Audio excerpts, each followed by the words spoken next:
15 নৱেম্বৰৰ পৰা 3 দিনীয়া বনাই থকা কাৰ্যসূচীৰে গংগাপুখুৰী বৰকুৰিহা উচ্চতৰ মাধ্যমিক বিদ্যালয়ত অনুষ্ঠিত মহাৰজা জয়ন্তীৰ সামৰণি সমাৰোহৰ আজি দ্বিতীয় দিন। সামৰণি সমাৰোহৰ দ্বিতীয় দিনা ৰাতিপুৱা গুৰু বন্দনা, গংগাপুখুৰী বৰকুৰিহা উচ্চতৰ মাধ্যমিক বিদ্যালয়ৰ অৱসৰী কৰ্মচাৰীসকলৰ সম্বৰ্ধনা অনুষ্ঠান, সতীৰ্থ সন্মিলন, অন্তৰংগ আলাপ আদি অনুষ্ঠিত কৰা হয়। নমস্কাৰ, আপোনালোকক আগতে গংগাপুখুৰী বৰকুৰিহা উচ্চতৰ মাধ্যমিক বিদ্যালয় 1934 চনতে স্থাপন হৈছিল আৰু এতিয়া 87 বছৰ পূৰ্ণ কৰিলে।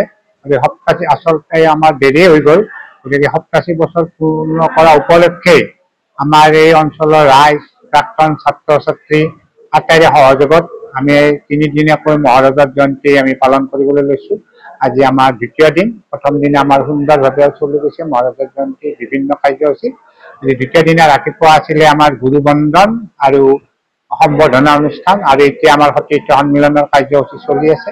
উক্ত অনুষ্ঠানতে বিদ্যালয়খনৰ অৱসৰী শিক্ষক বাবুকন ৰাজবংশীক প্ৰাক্তন ছাত্ৰ মৃণাল কলিতাই এটি সোণৰ আঙুঠি উপহাৰ হিচাপে আগবঢ়ায়। দ্বিতীয় দিন আমাৰ 1992 চনৰ ছাত্ৰ ছাত্ৰী আমাক গুৰু যোজন কৰিছে আৰু এজন মোৰ অতি মৰমৰ ছাত্ৰ মৃণাল কলিতাই আজি এটা সোণৰ আঙুঠি মোক উপহাৰ দিছে।